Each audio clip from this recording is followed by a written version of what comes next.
You know what? I think that's the last time. We didn't end up going to Fogo. We ended up We going did go to Fogo. You're live now.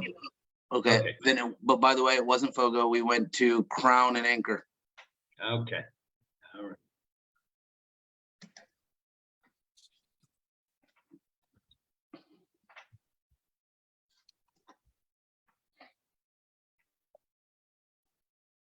Recording, but not live on Facebook yet.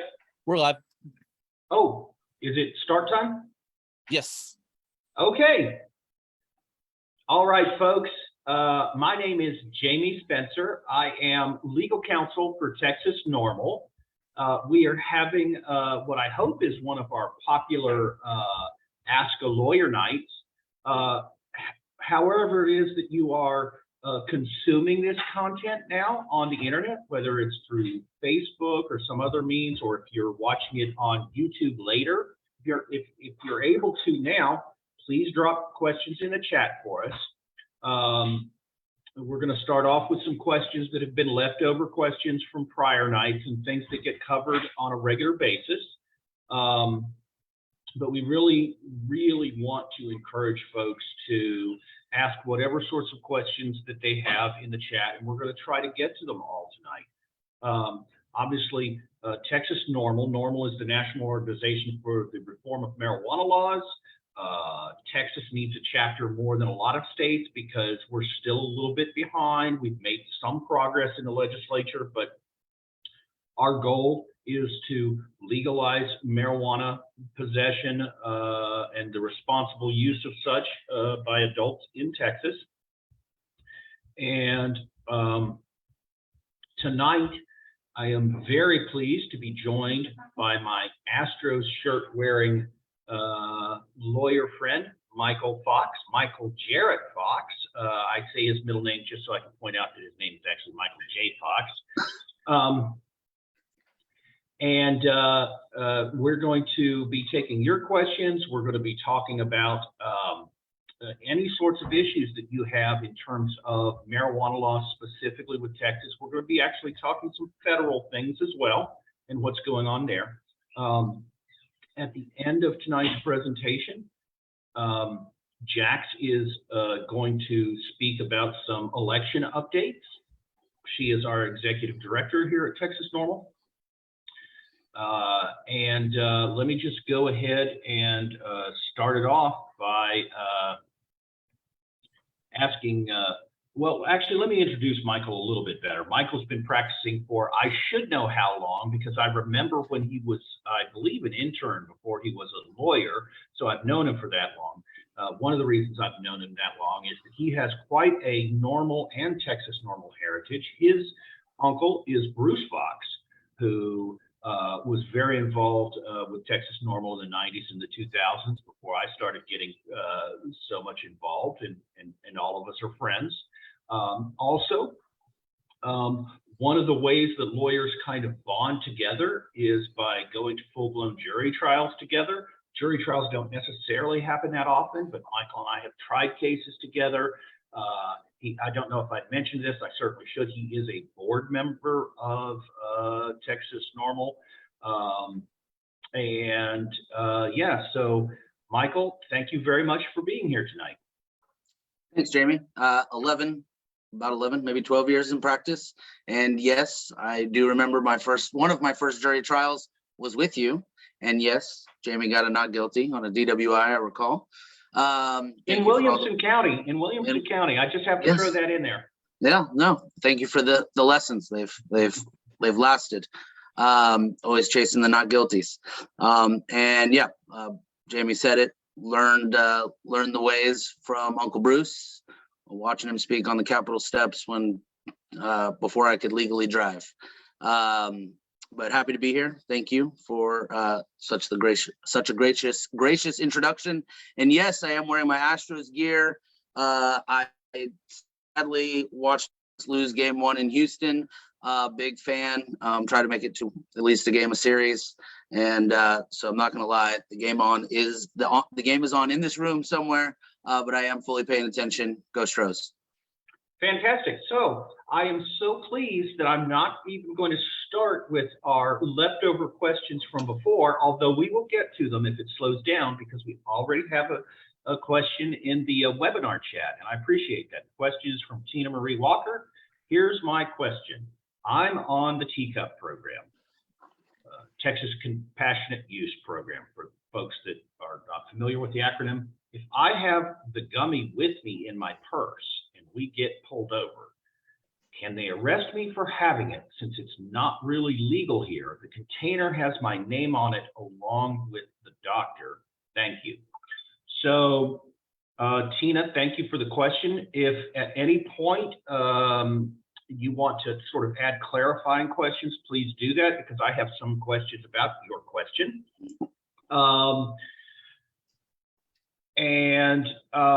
I do not mean this as a smart aleck response. This is it's an important question, but I have to answer it a particular way that sounds like I'm being a smart aleck. You have asked, can they arrest me? You know, the other questions are, will they arrest me? And if they arrest me, what will happen when I get a lawyer and go to court? But I mean, the basic answer to any sort of can they arrest me, police can be wrong about the law, police can be wrong about what's in your purse, police can be wrong about what they think is and isn't illegal in terms of a gummy. In Texas, because I don't know where you're asking this question from in Texas, and there are 254 counties in Texas, the answer is very often people do get arrested in a situation like that. So the can you is yes. And so on these lawyer nights, we tend to talk about, you know, you can beat the rap, but you can't beat the ride, meaning maybe you're going to get arrested, but you're not going to be convicted, and those sorts of things. The first thing that occurs to me in a situation like this, and this is really important. Let me give this caveat. It's really important. Even though I'm a criminal defense lawyer, I've been a criminal defense lawyer for 25 years. I went to law school to be a criminal defense lawyer to help people who have been thrown in jail for various offenses. I've spent a substantial portion of that time defending drug cases, whether it was marijuana or other types of drugs, but tons and tons of marijuana cases. Even though I am a criminal defense lawyer, wait, did I say the part about I've never worked for the prosecutors, I've never worked for the police? People like to throw that in there too. Even though all of that is true, I'm not allowed to advise anybody to break the law. So the first part, I'm going to interpret your question, because I really don't know from it. And again, follow up if you want to. I'm going to interpret your question as, I have something that's legal, but I'm concerned that the police officer might think it's illegal. Well, they need reasonable suspicion to pull you over. Typically, these things happen in traffic stops, and that's just them claiming that you ran a stop sign, whether you did or not. And then they need probable cause to arrest you. Now, I have a little bit of a beef with the phrase probable cause. Probable, from an English language standpoint and from almost a mathematical standpoint, should mean more than 50%. Like, if something's 20% likely to happen, is it probable? No. If it's 51% likely to happen, it technically is probable. But actually, probable cause is way lower than 50%. We have another standard in law called preponderance of the evidence. Thank you, preponderance. I was going for clear and convincing. Preponderance of the evidence, and that's clearly 50%. And there is no percentage for probable cause, like there is for preponderance of the evidence. Preponderance of the evidence meaning just slightly to one side or the other. But there's absolutely case law that talks about the fact that probable cause is well below preponderance of the evidence. So the officer does not even legally need 50% worth of evidence in terms of his observations to arrest anybody for a particular offense.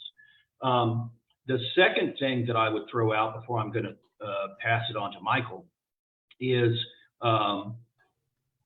that generally speaking, possession is easier to prove if it's in your purse than it is if it's in your car somewhere that's not your purse, and it's easier to prove that you possessed marijuana. I'm talking about the state proving this beyond a reasonable doubt. If it's, you know, in the front seat really near you when you're driving than it is if it's in the trunk.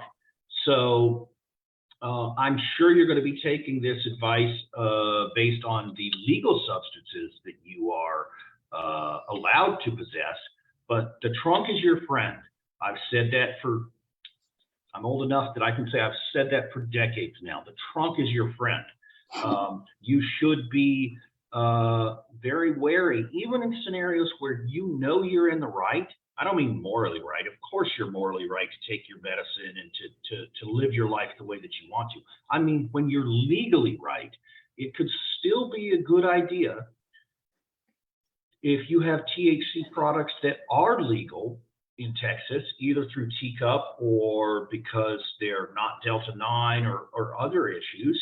I advise people keep your legal stuff in the trunk, or at least far away from you, because there's no reason to give police officers cause, i.e. probable cause, to take you to jail that night.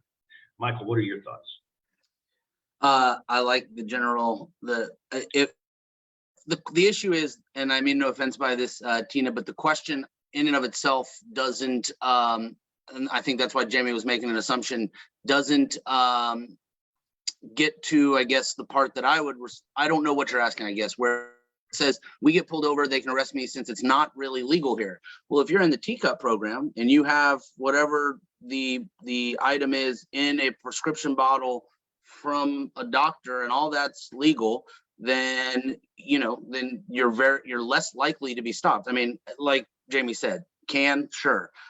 North Texas near Lubbock, get calls from people all the time. Don't take those cases because it's too far to go, but people coming south from Colorado, different types of gummies. Oh, Stephen, thank you. So it was suggested that maybe it's medical cannabis from out of state. So I think, and maybe that's how Jamie read the question a little bit too, but like Jamie said, can advise you to how to break the law or to break the law. But the question is, hypothetically, you have a product, a gummy or whatever, that's actual THC. And this actually goes into a question that I had mentioned to Jamie that I was going to tell you all about. It's more practical than anything else that I've experienced a lot lately. But let's say you have a gummy or something from California, Colorado, what would be illegal here. Then you put it in your prescription bottle that I'm getting clarification. I'm still going to give this example because it's a good hypo, but you put your substance in a legal bottle. How does an officer know if that's illegal? Well, that kind of goes back to what Jamie's saying. He can arrest you if he can list factors that he believes are probable cause to arrest you. Let's say your car doesn't smell like marijuana, so that's not a factor, and you're driving down the road, you'll get stopped for speeding. There's no relationship to marijuana or drug usage. Everything's good. Driver's license is good. Insurance is good, which is also why Jamie said the trunk is your friend.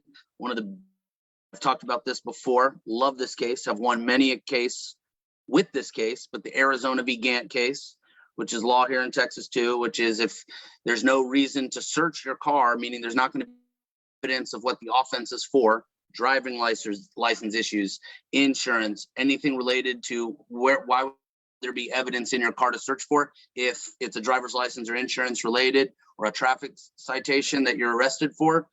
Yes, they can inventory search, and that's a different thing. It's not actually a search under the Fourth Amendment. But the trunk issue is from that case, Arizona v. Gant, where the police searched the trunk of the car after the person was in the backseat of the cop car with no issue of police safety and no evidence to actually be found related to the driving while license suspended ticket that the person was going to get. That's why the trunk is your friend. Back to the example, you got the illegal gummy in the real gummy container. Well, what factors is the officer going to be looking for? Do you look high? When the officer asks what it is, what do you say? Oh, this is my prescribed medication. Here's the doctor. Here it is. On the side of the street there, they're not going to be able to determine it. I've done this presentation for the Travis County DA's office, but I bring in the NIC-E. It's the on roadside that APD uses. I think other law enforcement use them too. They're on the roadside little drug testing packets, and it's really just a positive or negative. And it has 3 little vials in it, and you've probably seen it on real TV cop stuff or even in the movies, and they put a little bit of the substance in it and they do the little jiggle thing. They actually have to break some vials. You're supposed to break one before there's directions, of course. I have bought legal cannabis, legal hemp here in Austin. I've also done it in Colorado with some marijuana, and the color turns the same. So the 0.3% that you can get up to in hemp will test positive for THC. Now, is that enough? I see that on one of my lawyer threads in this TCDLA group that I'm in almost every week. And the responses that you get and you read about that are up on or people fighting in the trial court deal with what factors. So once again, back to the hypo, what factors do you have besides you telling the officer? They take into account, do you look nervous? Do you answer all their other questions appropriately? Like, where are you coming from? Oh, I'm coming from my house. Things like that. And so that's what the officer is going to list. If there's more to it, more factors that the officer can place, then he's going to get to probable cause. Maybe even with your legal kind of, let's say the stuff in there is legal, they could still arrest you if there was, other factors that led them to believe that might, is probably not the legal substance. Now, I had a clarification from Jax. She has her meds on her. Will they arrest her? Well, they can't search the database and verify, but they can arrest her. So yeah, and as Jax has pointed out, they can verify. Will they? Depends on what county you're in. The one thing I wanted to bring up before I pass it back, and I know I got off topic, that's what we criminal defense lawyers do when given the floor, is I have had several POCS cases, hash oil type stuff or hemp oil. I mean, I don't know what it is, but here's the thing, either do they. And by they, I mean the state. They mean law enforcement. So as Jamie said, you may not beat the ride, but can you beat the rap? Yes, I literally just got emailed, ironically enough, today, a dismissal in a county outside of Travis, because I know that DPS isn't or unable to, at least in the Central Texas area where I practice, that to test the oil type substances or the edible type substances. Oddly enough, yes, will test a plant-like substance to determine that it has a THC value in it to charge you. But right now in Bastrop, Travis County, Hayes County, Williamson County, they're not testing those substances because DPS is not testing, and that's who they use. Now there is, who knows if you push them too far, if they hire a private lab to do it and then charge you for the cost. It's my practical experience, and I've been getting several of those cases chunked and then call questions about that. So want to throw it in there. And Michael, I have a question for you, as long as it's question night here. I haven't heard of any criminal defense lawyers saying that they had, this percentage testing. I mean, have you heard of that happening somewhere? For flower or for plant substance? Right. Yeah, for like 0.3% type things. In Hayes County, they have sent flower to be tested. Okay. Well, but not anywhere else that I have practiced in. And then for a little while, for a 6-month period of time, whoever was on the grand jury in Wilco wasn't indicting these hash oil cases, which was a nice surprise for many clients. Okay. Well, I've got another question here. Yep. I live in New Mexico, but I work in El Paso. I have a medical cannabis protections in New Mexico, can my work punish me somehow for testing positive for THC? And I'll take the first stab at this. So we're a right to work state, which is one of those legal terms that means the exact opposite of what it sounds like. It basically means your employer can fire you almost for no reason at all, unless they admit that it's because of your gender, the normal things that they're not allowed to discriminate against. And even if they're discriminating against you for that, they'll probably never admit it. I don't think that right now Texas is set up in any way to have any kind of protections or I should say, I don't know of any protections for Texans, either in the teacup program or if they're in New Mexico or they get it legally from some other state. Even if they use it, you can imagine places on the East Texas border or the West Texas border where, yes, folks live in one place and then they come to Texas on a regular basis, either to shop or to work or whatever it is. The out-of-state protections that you might have, I believe the answer is they're not going to help you at all in Texas. So you still need to be careful. Michael, do you have any? I have a friend that straight up lost their job for going to Colorado, having a good time, coming back here, just got caught in a random drug test, and they were like, sorry. He explained everything. He called me, and I was like, you have no protection.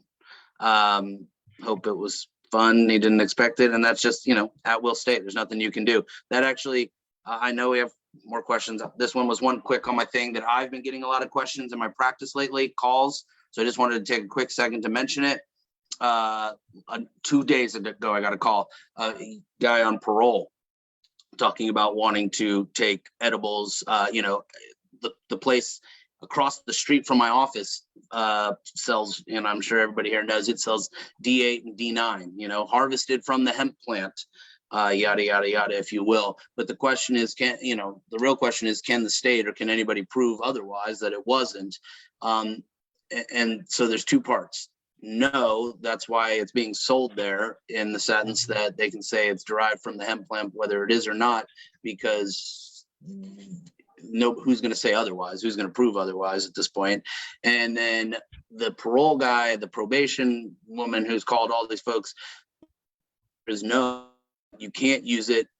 Well, a lot of probation departments are actually specifically stating that you can't use these products anymore, more so for for clarity, for the judge to be able to revoke you if you test positive for marijuana. But I've had people who had CBD gummies who swore up and down, and I believed them, that that's all they had. 0 THC, just CBD. And I think I talked to my dad about this. He's a forensic toxicologist, and he said that, even if it's a little amount and certain part in the CBD there are chemical changes in your body that create this, not necessarily create THC, but the carboxys that can still be, that the drug tests test for, can have positives created from taking those CBD gummies or oils or chews or whatever. And so I tell folks, you have to stay away from those, because and the other practical matter from the court, probation officers always tell me, it's like, we can't tell if the person's going and getting, smoking a marijuana doobies, if you will, or if it's truly this legal product. And it's too difficult for us to tell. Now, they could do quantity testing and maybe there's an argument, but that's the criminal justice system's answer, is just a no. But they're not required to, right? They're not required to, right? It's almost as if, in theory, in a motion to revoke probation, whatever you're on probation for, well, yeah, you can't drink alcohol. Offense, right. You can't drink alcohol on probation, and alcohol is legal. So it's the same type of idea. They can pretty much, once you make a deal with the devil, you're stuck, is what I tell folks. So. And even if you could prove that you were using legal THC, you can never prove that you weren't using legal THC and illegal THC. Right, that's the point. Fortunately, especially, so the deal with the probation revocation, once you've given up your freedom and been on being on probation, and that's what probation is. You're giving up a huge chunk of your freedom, as Michael said. not illegal to consume alcohol if you're 21 or older, but they could prohibit that. So yeah, it's a dangerous world out there. Hang on, let me see. And actually, that was one of my prepared questions. Anyway, so I'm going to move on to the next one. Is the smell of marijuana probable cause still to search your vehicle in Texas? I'm going to go ahead, and I think that's a really good question. I'm going to tweak it a little bit and take it out a little further. I kind of answered that question a little bit before when I was talking about the factors. You did, right. And it's a very similar analysis, right? Because the thing is that hemp and Delta 9 marijuana and Delta 8 and all these different types of substances that we're talking about here that we're trying to legalize across the board eventually in Texas, yes, they smell similar. And it goes back to what not only what Mykal said, but what I said earlier in terms of probable cause is less than 50% to start off with. I think from a strictly legal standpoint, if an officer, if a defense lawyer were to bring that up, a judge might even be correct under the law to say that there's still probable cause, at least to effectuate a search on your car in a situation where they claim they smell marijuana. Now, here's the other flip side of that. Of course, police officers claim that they smell marijuana when they don't, because they just want to be able to search your car anyway. And they may not even be expecting to find marijuana. Maybe they think they can find other drugs, or maybe they're just kind of out to harass you a little bit. It's going to be a shocker to everyone out there, but there are police officers that are like that. So those are just incredibly difficult hearings to win. Back to what we were talking about before, if anybody is on probation or parole, really what you need is a proactive lawyer that's going to go and try to address these questions up front with the judge and the prosecutor, let them know maybe that you have legal prescriptions for legal THC in Texas. You might be able to work something out. It's much better to try to work something out on the front end. This is the exception to that. It's better to ask forgiveness than to ask for permission.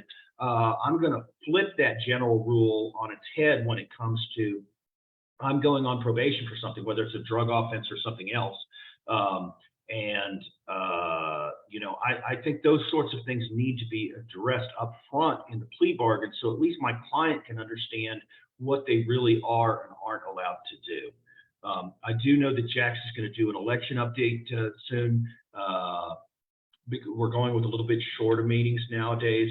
Mykal, do you have any thoughts on, just sort of a wrap up before we get to Jax's election update?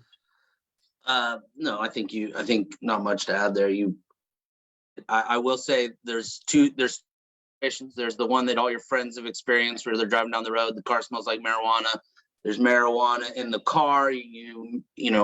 Depending on if you look stoned or not stoned, depending on what the packaging is in, depending on all those factors like we talked about again, versus the case that many of y'all might have heard of where there were some guys, I don't know if they were guys or gals, but some folks driving down the road in a big box truck with all that hemp, and it was seized and then it got returned to them after the fact. I mean, if you think about it, those two situations are obviously very different, but it's like, it obviously smelled like fresh cannabis, but obviously those folks were harvesting cannabis for, use or CBD use, as it was not of the marijuana plant. So, I think the cops are just going to look at the situation. I think the simple answer is yes. The other thing is DAs and judges don't want to be the first to have this issue come up, because it's obviously going to be something that's appealing on the factual situation of the case. So it'll be interesting to see what the appellate courts do. Okay, as an inveterate talker, I've been given a little bit of a reprieve. I see that we apparently have at least 5 or 10 minutes more. So I'm going to throw out a question and answer it, and then I'm going to follow it up with a question for you, Michael, about Biden and the pardons. That's a little bit of a teaser. But can you own a gun and use weed? So federal law, actually, there is a specific federal law that says that anyone who is an unlawful user of or addicted to a controlled substance, as defined by the Federal Controlled Substances Act, is prohibited from possessing a firearm. I think it's incredibly rare to see these sorts of cases.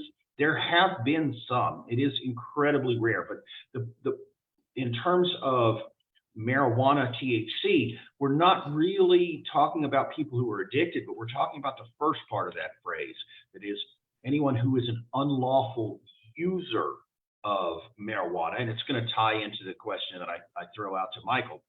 I mean, it's still illegal to use marijuana in Texas, and it's still illegal federally. But Michael, I think you had some thoughts about sort of the recent news headlines about Biden, just supposedly Biden, who has for 50 years or so in the Senate, and then as vice president and president, continued all of the drug warrior myths about, oh, we need to study it more, and what about the children, and all of those sorts of things.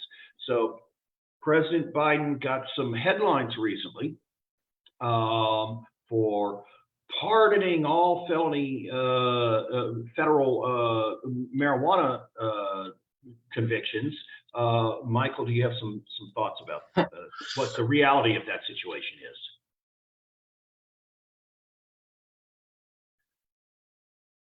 And on my screen, Michael is frozen.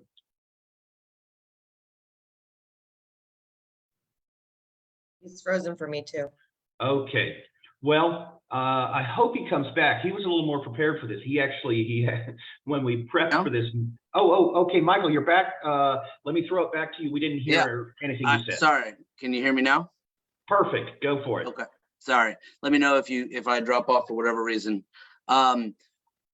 You and Jax say this all the time. Any step in the right direction is good for us. So, is it good? It's just like your other question. Is it still probable cause? Yes. Is it good? Yes. Is it great? For 6,500 people. So he doesn't have a lot of power, believe it or not. I mean, as the president, of course, but in this area, you can't make law unilaterally, but by executive order, pardoning all of those with the simple possession of marijuana charges, none of which were in custody at the time that he did it, but had, convictions that was preventing them from, why we do expunctions, why we try to clean up people's records. He helped those folks. Jax and I were both in an article in El Mundo. Actually, I didn't know it until after I got the paper, talking about, and she might be able to add more than I know. That's your case. Majority of those people that got pardons were in Arizona and Texas. I can't remember what the percentage was, but so it is a big deal for folks here in Texas who are, who in the 80s, 90s, 2000s, simple possession charges. And what's interesting is most people who have been through any criminal justice system know that there's plea negotiations within charging. So who knows, I handled a case once where we switched drugs to marijuana. So the document charged as marijuana,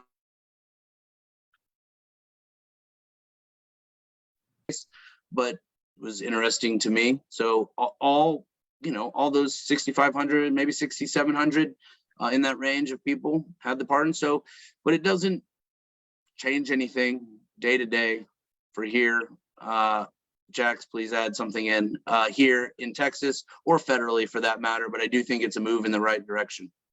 And before we go to Jax, and I will throw it right to you, I just want to add on to that we're a nonpartisan organization. We're not endorsing one candidate or another, but a lot of times this falls under the umbrella of, well, it's still not an endorsement.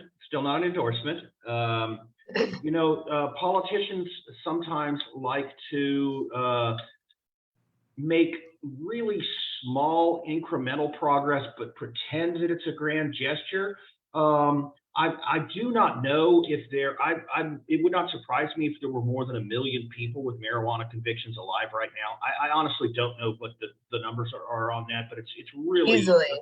I mean, yeah. across the country, easily. Yeah, In yeah. Texas, I mean, keep in mind, pre-pandemic, we were arresting, you know, #1 in the country for that.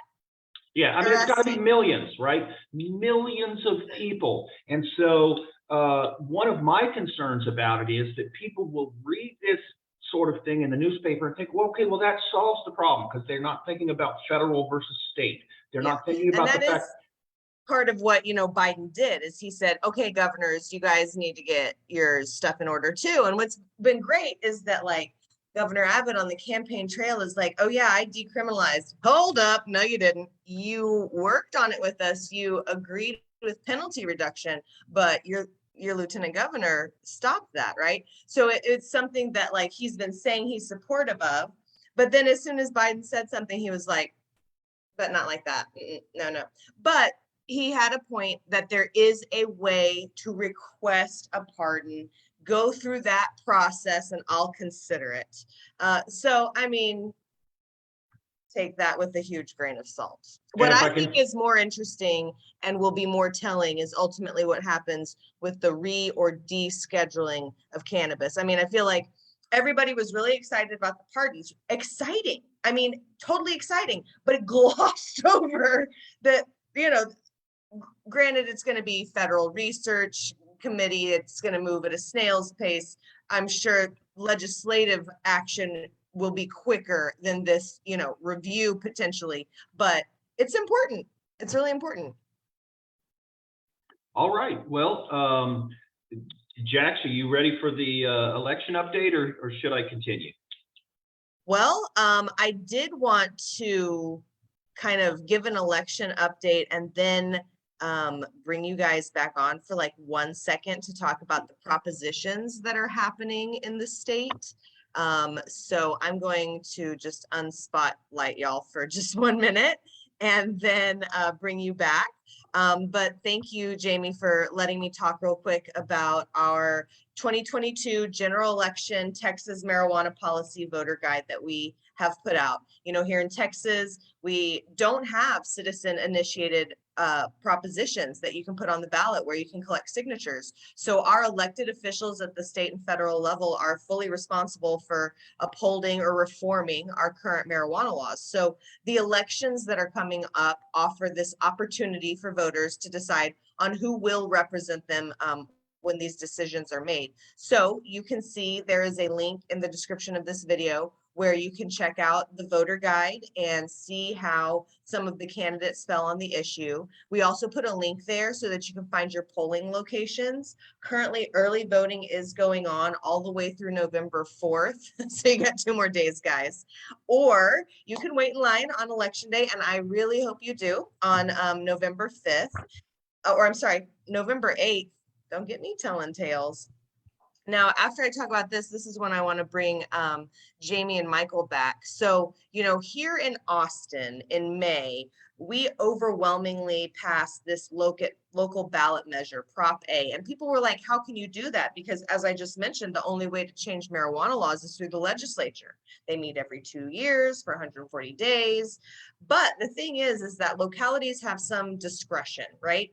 They can implement first chance programs, diversion programs, other items like that. But then there's also certain cities that are called home rule cities, and they can pass any regulation or law that they deem necessary unless it's explicitly prohibited. So Ground Game Texas has worked in several home rule cities to work to depenalize the personal or possession of a small amount of cannabis. And so we passed something here in Austin in May, 86% Prop A passed, depenalizing marijuana possession and also prohibiting police from executing no-knock warrants. So if you are watching from Denton, Elgin, Harker Heights, Killeen, San Marcos, you will also have the opportunity to vote on a local initiative effort like this on November 8th. So it's extremely important that you guys get out,